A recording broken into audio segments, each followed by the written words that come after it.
बिहार शरीफ कांग्रेस नेता दिलीप मंडल ने प्रेस वार्ता करके बताया कि आगामी 16 जून को बिहार शरीफ के कर्पूरी भवन में अतिपिछड़ा अधिकार सम्मेलन किया जाएगा। इस सम्मेलन में नालंदा जिला के विभिन्न प्रखंडों से हजारों की संख्या में अतिपिछड़ा वर्ग के लोग भाग लेंगे। आगे दिलीप मंडल ने बताया कि आजादी के 78 साल बाद भी अतिपिछड़ा वर्ग के लोगों की स्थिति में खास सुधार नहीं हो पाया है और अब तक जो भी सरकारें आई है वे सब हमारे वर्ग को वोट बैंक के रूप में ही इस्तेमाल किया है। खासकर वर्तमान केंद्र व राज्य सरकार तो अतिपिछड़ा वर्ग के अधिकारों का पूर्ण रूपेण से हकमारी कर रही है। केंद्र सरकार द्वारा 2017 में गठित रोहिणी आयोग की सिफारिशों को मोदी सरकार आज तक लागू नहीं कर पाया है। दूसरी ओर नीतीश सरकार अतिपिछड़ा वर्ग में मजबूत जातियों को शामिल कर मूल अतिपिछड़ा वर्ग के लोगों को विभिन्न प्रकार के लाभों से वंचित कर रही है। इस मौके पर अनिल पालजर इस्लाम, सोनू कुमार एवं असगर भारती आदि गणमान्य लोग उपस्थित थे।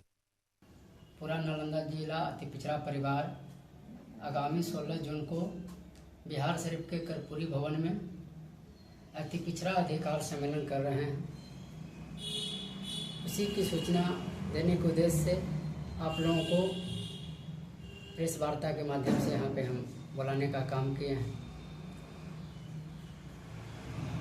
और जैसे आपके बैनर में लिखा हुआ रोहिणी आयोग लागू करो, इसका क्या मतलब है? रोहिणी आयोग लागू करने का मतलब है कि 2 अक्टूबर 2017 को केंद्र सरकार ने रोहिणी आयोग का गठन किया था। उसका उद्देश्य था कि बिहार के तर्ज पर केंद्र में भी ओबीसी को 2 भागों में बांटकर जो ओबीसी में कमजोर जातियां हैं उसको उचित लाभ देने का काम किया जाए।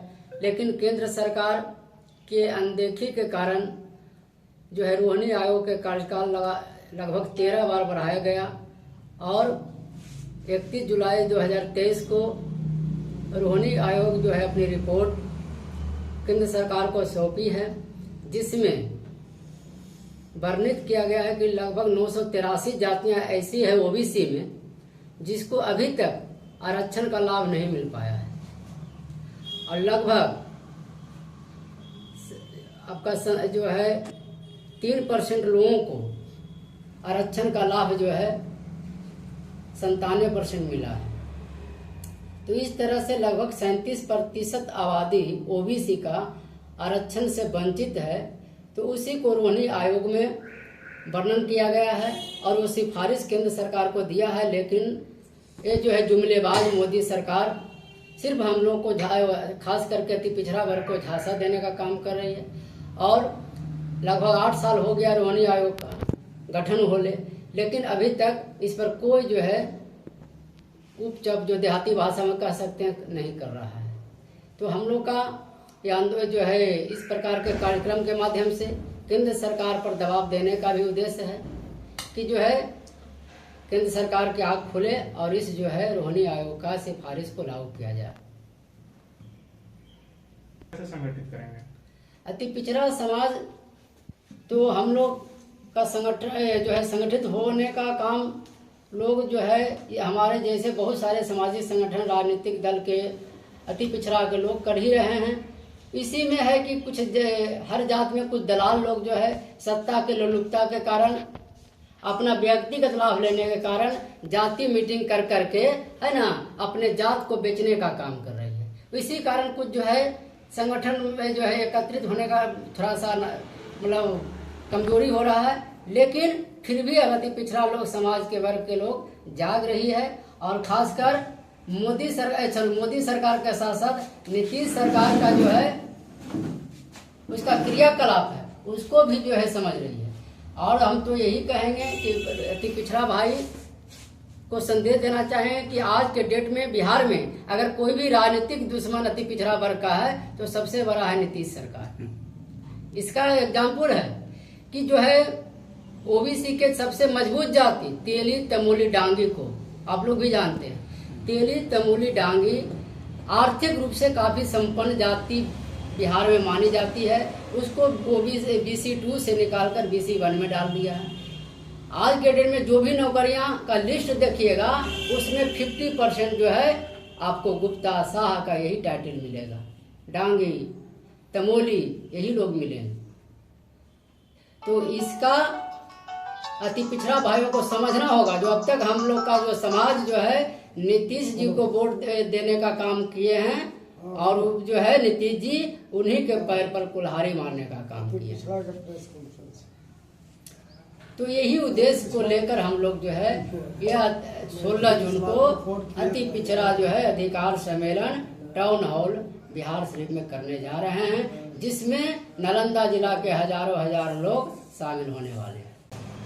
मुस्लिम में बहुत से अति पिछड़ा समाज है, जैसे कुंडा है, धुनिया है, रंगरेज है, मुकेरी है, लालबेगी है। ये सब आज़ादी के बाद से सत्ता से नहीं जुड़े हैं, सत्ता से कोसों दूर, इनको कोई पूछने वाले नहीं। नीतीश कुमार ने 2010 में धुनिया रंगरेज दर्जी भूरत सहकारी संघ लिमिटेड बनाया था। 2010 में, आज 15 साल बीत गया, लेकिन आज तक इनको, उनका कहना था कि प्रखंड में प्राथमिक और जिला में संघ, राज्य में फेडरेशन है। प्रखंड में भी गठन हुआ, जिला में संघ बना, राज्य में फाउंडेशन बना, लेकिन आज तक ढाक के निर्माण रह गए। विकास के नाम पर बजाबता कैबिनेट की बैठक में 2 अक्टूबर गांधी जी की जयंती 2010 में वहां से उन्होंने घोषणा किया और कसम खाया कि ये समाज तीनों को, धुनिया रंगरेज दर्जी, ये मुस्लिम जात में भी हैं और हर समुदाय में ये लोग काम करते हैं। धुनिया रंगरेज दर्जी का काम हर समुदाय, हिंदू मुसलमान सब में काम करते हैं, लेकिन खास करके मुस्लिम समाज में पेशागत धुनिया रंगरेज दर्जी था। इसी के नाम पर माननीय मुख्यमंत्री ने बैठ के बजाबता हम लोग से पूछताछ करके बजाबता सोच समझ के राज्यपाल के आदेश से कानून बनाया था, और उस कानून को तेजी से अमली जामा पहनाया गया। लेकिन आज 15 साल बीत गया, लेकिन आज तक कुछ नहीं हुआ। विकास के नाम पर आज चप्पल खींच गया, लेकिन आज तक लाले पड़ गए इस समाज के बच्चे को पढ़ाने लिखाने में। ये 2010 के सुशासन के किताब में है। वो हमने अगले बार भी सरकार के प्रेस के वार्ताव के से हमने वहाँ किया, लेकिन आज तक इसकी, मैं अपना विपक्ष के नेता राहुल गांधी जी से मांग करते हैं कि जो जितने भी अति पिछड़ी मुस्लिम समाज का है, जो थोक भाव में है, इनका कोई सुनने वाला नहीं है। आप जन जन का नेता हैं, जो पासमानदा समाज को आगे बढ़ाने का, यही से कांग्रेस जो वंचित समाज है मुसलमान में, इनको एकता करके हम लोग कांग्रेस पार्टी को इतना मजबूत कर देंगे, इतना मजबूत कर देंगे, शक्तिशाली, कि पूरे देश में कांग्रेस, ये जो वंचित समाज पासमानदा समाज है, कांग्रेस पार्टी अगर इस वंचित समाज को सीने लगाने का काम करता है, तो ये वंचित समाज राहुल गांधी के पक्ष में खड़ा है, खड़ा रहा है और खड़ा रहेगा।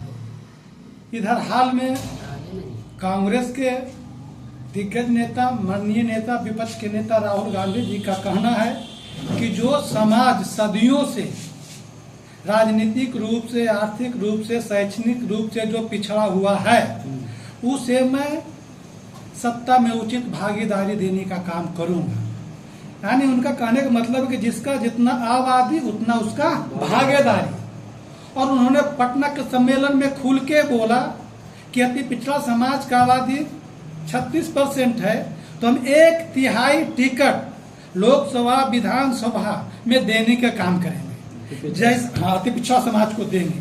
तो जैसा ही अति पिछड़ा समाज को 1/3 अधिकार मिलेगा, और जब वो सत्ता में चले जाएगा, तो जो आर्थिक रूप से, शैक्षणिक रूप से जो पीछे है, वो अपना आवाज लोकसभा विधानसभा में उठाएगा और पिछड़े समाज के लिए कानून बनाएगा। ये ऑटोमेटिक है कि वो अति पिछड़ा नहीं, वो आगरा हो जाएगा।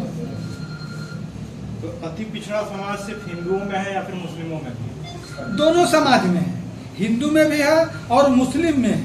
और दोनों समाज का जो अति पिछड़ा समाज है, दोनों का हालात एक है। आप जैसे बोल रहे हैं दोनों समाज में है, हिंदू में भी है, मुस्लिम में भी है, लेकिन अभी जो संविधान सुरक्षा सम्मेलन हुआ, वहाँ पे कहीं भी मुस्लिम नेता कोई नहीं पहुंचे थे मंच पे। इस पे क्या कहना चाहेंगे? ऐसी कोई बात नहीं है। ये जो अभी जो सम्मेलन जो हो रहा है ये किसी जो है ये पार्टी का नहीं था, न कोई जात का था। ये मुख्य रूप से था, एक मिनट, ये मुख्य रूप से था कि जो राजनीति, जो लोग समाज में सामाजिक संगठन चला रहे हैं वैसे लोगों को वहाँ बुलाया गया था कि आप अपनी बात को रखें। तो पसमानदा समाज से भी थे, जो आप कह रहे हैं राजगीर में हुआ या पटना में भी हुआ, तो मुस्लिम समाज के लोग पसमानदा लोग कहते हैं, जैसे हम लोग कहते हैं पिछड़ा कहते हैं, वो पसमानदा कहते हैं। तो पसमानदा समाज के भी लोग थे, लेकिन रह गए भीड़ की बात। तो भीड़ तो नहीं था उतना मुसलमानों का, लेकिन जो जागरूक लोग थे वो थे। मुख्य रूप से जो सम्मेलन हुआ था, जो बैठक हुआ था, वो जागरूक लोगों का था, वो कोई रैली नहीं था।